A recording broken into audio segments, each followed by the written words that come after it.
Emory We Trust. L'arme fatale a encore frappé. On ne triche pas avec l'art. Emory We Trust. Vous êtes en train de suivre toute la Congo Sport, la quintessence du sport congolais. Cabangão contra Portugal. Viva o Tupamar, os torcida verde. No tema Pembe vai ganhar na terça-feira. Le Daring uni est imbattable. Devise Nabisso.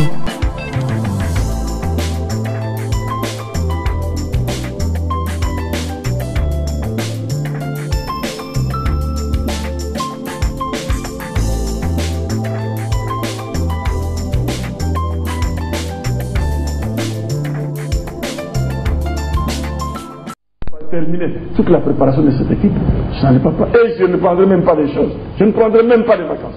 Puisque déjà le 7, je dois quitter pour aller au Nigeria pour les awards de la CAF. Et le 10 du Nigeria, aller directement en Afrique du Sud pour commencer le chien. Monsieur Marie, toute la population congolaise suit certainement cette émission. On aimerait avoir des si je suis venu et que j'ai un langage franc, clair, complet et concis aujourd'hui, parce que trop c'est trop. Je vous l'ai dit et je le répète, depuis le mois de mai, je me suis tu. Nous avions adopté une nouvelle démarche au niveau de la fédération. C'est ça qui a causé. C'était celle de trouver par tous les mécanismes possibles un arrangement. Mais quand à un certain moment, les partenaires commencent à estimer que les choses ne doivent pas se passer conformément à ce que nous nous sommes dit, nous avons l'obligation que la population sache où se trouve la réalité. C'est vrai. Avant que je ne vienne ici, quelqu'un m'a téléphoné. Il a suivi une chaîne nationale en train de montrer des images, en train de se moquer des joueurs. N'est-ce pas?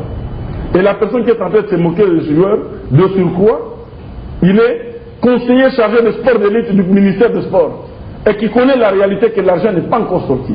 Est-ce que c'est ça la dignité? L'équipe est partie sans maillot. Est-ce que c'est ça la dignité? N'est-ce pas? Et qui connaît la réalité. Là, c'est des questions que je vous pose. On aimerait bien, on aimerait bien, parce que la population a besoin d'avoir des assurances. C'est le drapeau congolais qui va flotter en Afrique du Sud, une fois de plus, après la CAN 2012, c'est le drapeau congolais qui va flotter. Non, il y a un groupe de Congolais qui font un effort pour que le drapeau flotte. Bon, il y a un groupe de Congolais. C'est quand même ces drapeaux-là appartiennent aux bons et aux mauvais, à ceux qui veulent et ceux qui en veulent à la nation. La population, vous en tant que gestionnaire technique du football ici, Monsieur Omari, dites-nous avec quel enjeu ces léopards vont participer à cette 3e édition du CHAN. Vous savez,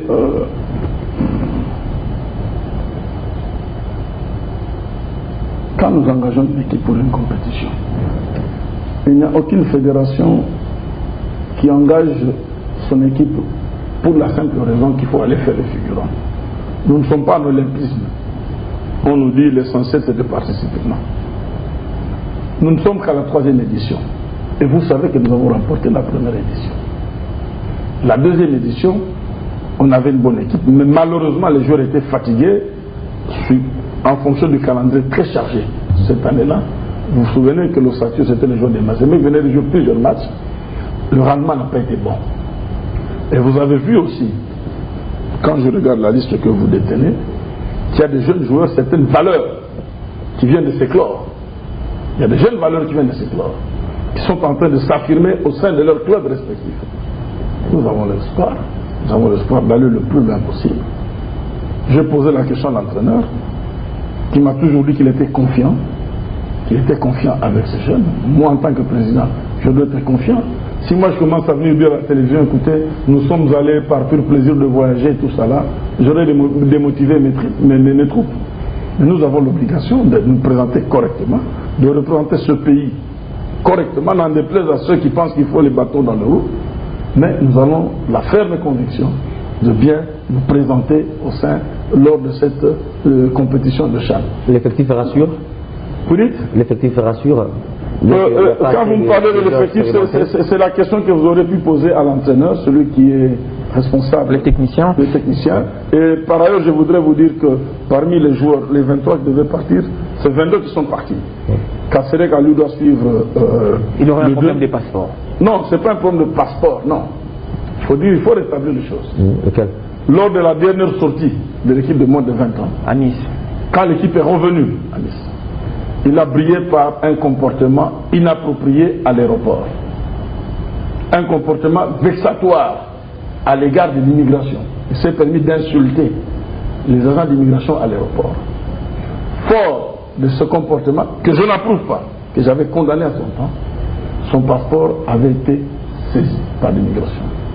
Aux dernières nouvelles, on m'a dit que ce passeport serait libéré le lundi parce qu'on exigeait la présence physique de ce monsieur pour qu'il aille présenter officiellement des excuses. Ce que j'encourage. Parce que moi, en tant qu'éducateur, je n'approuve pas le comportement que ce monsieur, ce jeune avait affiché. Il vous souviendra, à l'époque, quand je les avais engueulés, certains parmi vous, vous avez dit que le président exagérait, il engueulait les joueurs qui ne réclamaient que leur droit, tout ça là. Vous avez cautionné ce genre ça aura été fait hors caméra. Votre souhait serait faites-le, mais hors caméra. Ne vous faites pas filmer. Non, parce que hors caméra, la tradition orale, on aurait pu transformer. Si vous le faites filmer dans la télévision, on va mettre ces images à la télé. On va les traiter. Mais c'est même moi qui vous parle ici qui avait demandé à la caméra d'entrer. Voilà. Je ne sais pas fait. Pourquoi vous en parlez à ceux qui avaient diffusé ces images alors? Non. Je n'étais pas d'accord avec vous parce que vous aviez transformé. Vous n'avez pas dit la vérité. Vous n'avez pas dit que le président a engueulé le joueur parce que le joueur avait failli. Vous aviez dit que le président a engueulé le joueur parce qu'ils avaient réclamé leurs droits. Pas du tout. Vous comprenez? Là, c'est une phase déjà. On ne peut pas remuer le doigt dans la plaie, qu'à cela ne tienne. Donc, c'est pour cela que le joueur Kassereka ne s'est pas déplacé aujourd'hui. Lundi, il se présentera à l'immigration avec un préposé de la FECOFA qui va l'accompagner. Pour présenter les excuses, on va récupérer son passeport. L'ambassade est disposée à donner le visa parce que tous les dossiers sont complets. Il aura son visa. Le 4, et il suivra avec, le 2 plutôt, il suivra avec 3 autres, le docteur Mbungu, 2 Kitman et un agent de sécurité qui suivront ensemble. Voilà, on a suffisamment parlé du Chan, on va difficile. Est-ce si on ne parlait pas de ce dossier, hein, vous avez tout à l'heure évoqué l'organisation de la CAN quand même, monsieur Omar, vous avez été à la Confédération africaine du football pour défendre les dossiers de la RDC. Qu'en est-il? Est-ce que 2014 approche, 2015 ça sera la compétition, pendant ces temps, la FECOFA techniquement sera prête à permettre à la nation de bien organiser les choses? C'est vous qui en savez un peu plus. Non, il faut demander si le comité d'organisation. Je parle d'abord à la personne de Omari en tant que technicien du... N'oubliez pas que dans le cadre de l'organisation de la CAN 2015, je suis vice-président et coordonnateur général. Je suis vice-président et coordonnateur général. Donc c'est pour cela que j'ai dit. Et que ce comité-là n'est pas constitué que des membres de la FECOFA. Il y a d'autres membres. Si vous allez l'arrêter, vous verrez qu'il y a d'autres membres qui font partie de ce comité. Donc désormais, quand il reviendra de parler de la CAN 2015, il y aura 2 aspects. Sur l'aspect technique de préparation, là la FECOFA aura à répondre. Mais sur le plan des aspects préparatifs liés à toute l'organisation, ça c'est le comité d'organisation. Parlez-nous du technique qui vous va bien. Voilà. Les techniques alors, même le 2, ne vous inquiétez pas. Problème d'équipe. Je suis aussi coordonnateur général. Pour les deux. Donc je suis assermenté pour vous parler des deux. Donc, en ce qui concerne sur le plan technique, je crois que juste au sortir du Chan, on a déjà demandé à la direction technique nationale qui est en train de faire un travail. Il y a des jeunes qui seront, parce que ces jeunes-là doivent au maximum, au plus avoir, je crois, 21 ans, je crois. 21 ans, plus, on aura besoin de 3, de plus de 21 ans. De plus de 21 ans. 3 seulement. Et on va sélectionner ces jeunes-là. Nous prendrons des dispositions spéciales en accord avec le comité d'organisation et le gouvernement pour pouvoir leur mettre à leur disposition un module spécial de préparation. Il y a un programme spécial de préparation. C'est des jeunes qui doivent, à la mesure du possible, être préparés à l'extérieur du pays, assortis de plusieurs matchs. Ils devront jouer plusieurs matchs. Il y a un plan, il y a un budget, déjà, les exigences. Ne vous inquiétez pas, il y a un travail qui est fait là-dessus. Et ils auront, parce que nous comptons parce que la CAF nous a saisis pour que nous puissions nous décider sur la période pendant laquelle nous souhaitons que cette organisation se fasse. Or, nous avons les Jeux africains ici à Brazzaville en 2015 également. Donc, juste après les Jeux africains vont se terminer fin juillet. Juste après fin juillet, on verra nous à partir peut-être du 10 août. Nous pourrons prendre le calendrier, nous allons proposer à la CAF après le 10 août, plutôt après après le 10 août, pour permettre à ce que cette compétition se joue et que ce soit pendant la saison sèche, pour éviter des perturbations liées à la saison pluvieuse.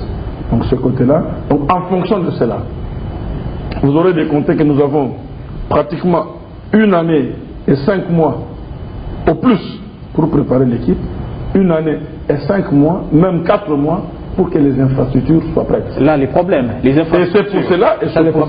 Et c'est pour cela que tout à l'heure, à titre introductif, je vous disais que si déjà, pour participer à une phase finale, qui nécessite entre guillemets, un petit budget, parce que c'est un petit budget, par rapport à l'organisation d'une phase finale, un petit budget, nous sommes obligés de faire ce que nous faisons comme pied de grue. Quand sera-t-il quand il s'agira de gros budgets? Parce que il faudrait terminer les travaux de réhabilitation du stade de Martyrs. Et là, je vous dis que j'ai été invité, j'ai assisté à la signature du contrat entre la partie chinoise et la partie congolaise, représentée par le secrétaire général du ministère de l'ITPR et celui des sports, qui ont signé un contrat avec une entreprise chinoise pour commencer une partie de réhabilitation du stade de Martyrs en fonction d'une enveloppe qui avait été consentie par le gouvernement chinois, et la même enveloppe devait réparer et le stade, une partie du stade de Martyrs et le palais du peuple. Donc ça, ce n'est qu'une partie. Il y a la deuxième partie, parce que ce ne sont pas tous les travaux conformément au cahier des charges techniques des stades qui seront exécutés. Nous venons sur autorisation de son excellence, monsieur le ministre des Sports, nous avons fait une tournée à Kinshasa et à Lubumbashi. On a retenu le stade de Martyrs, stade de Tata Raphaël, stade Cardinal Malula, à Lubumbashi, le stade de Mazembe, stade de la Kenya et le stade de la municipalité, là, le stade de Lupopo, qui sont des stades qui doivent être modernisés, pour remplir les conditions, pour permettre la sécurité. Les temps, par rapport à tous ces travaux, les temps n'est pas en notre faveur. Le projet architectural d'ensemble m'a été présenté, j'ai envoyé acquis de droit.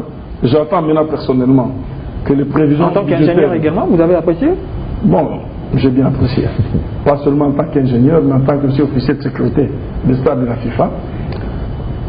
J'attends maintenant qu'on présente toutes les prévisions, les devis, les coûts estimatifs des travaux. À ce moment-là, le dossier complet sera introduit auprès du gouvernement pour décision. Et une fois que la décision sera prise, à ce moment-là, on verra. Mais en ce qui concerne la première partie des travaux, je crois que vous avez suivi que le stade était officiellement, entre guillemets, fermé. Et qu'on a dû même demander à nos amis qui avaient érigé des stands pour la francophonie de pouvoir... Déjà, on a tout déballé. Dans ce cadre-là, dernièrement, lors d'une cérémonie, j'ai rencontré les conseils économiques de l'ambassade de Chine qui me disaient qu'ils avaient besoin d'un nombre de 1000 mètres carrés pour installer le camp de cette équipe qui doit incessamment arriver pour commencer les travaux qui concernent principalement la partie éclairage, toute la partie électricité, 12 000 sièges, le tartan, les vestiaires qui concernent cette partie-là. Le reste, c'est qu'il y a un gap à compléter, ce que dans ce genre de ça, il faut que tous les stades, par exemple, aient des sièges. Est-ce qu'aujourd'hui, le président peut garantir aux supporters des équipes de Kinshasa, là je veux parler justement par rapport à la fermeture du stade, compétition africaine interclub pour l'année prochaine, le club MK qui devrait normalement recevoir ici à Kinshasa. Et puisque les travaux vont devoir commencer, le club MK vont-ils jouer à Kinshasa? Écoutez, nous sommes en train de réfléchir. Oui. Nous sommes en train de réfléchir. Pourquoi? Vous avez vu le stade Vélodrome. Le stade Vélodrome de Marseille.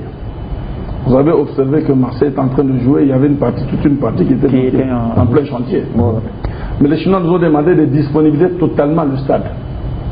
Nous sommes pour parler pour voir dans quelle mesure. Parce que nous avions, nous, souhaité que la priorité soit accordée au stade Tata Raphaël, qu'on puisse terminer, puisqu'on a fait aussi la visite au niveau du stade Tata Raphaël, qu'on puisse très rapidement, comme l'aire de jeu est praticable, qu'on termine les vestiaires et qu'on rafistole un temps soit peu toute la partie pour tout ainsi de suite, tout ça va, et les tribunes, pour que les matchs, si une équipe le veut, parmi les clubs que vous avez cités, jouer là-bas en attendant que les travaux du stade de Marty soient avancés.